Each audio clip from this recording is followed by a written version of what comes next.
Supreme কোর্টের high court বিভাগে অতিরিক্ত বিচারপতি হিসেবে ২৫ জনকে নিয়োগ দিয়েছেন রাষ্ট্রপতি। আইন, বিচার ও সংসদ বিষয়ক মন্ত্রণালয়ের এক প্রজ্ঞাপনে এই তথ্য জানানো হয়। এতে বলা হয়, রাষ্ট্রপতি প্রধান বিচারপতির সাথে পর্যায়ক্রমে এই নিয়োগ দেওয়া হয়।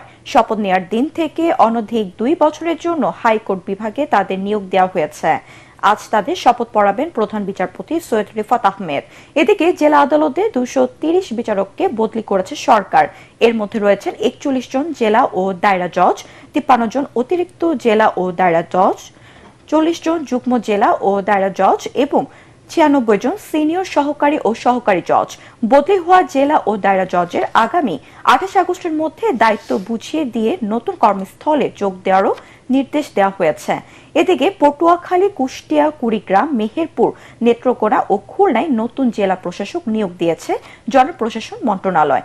অন্যদিকে বরগুনা, বাগেরহাট, নরসিংদী, নারায়ণগঞ্জ, মেহেরপুর, নড়াইল ও নাটোরে নতুন পুলিশ সুপার বদলি করছে স্বরাষ্ট্র মন্ত্রণালয়। পাশাপাশি আরও ৪৫ জন পুলিশ কর্মকর্তাকে বদলি করা হয়েছে।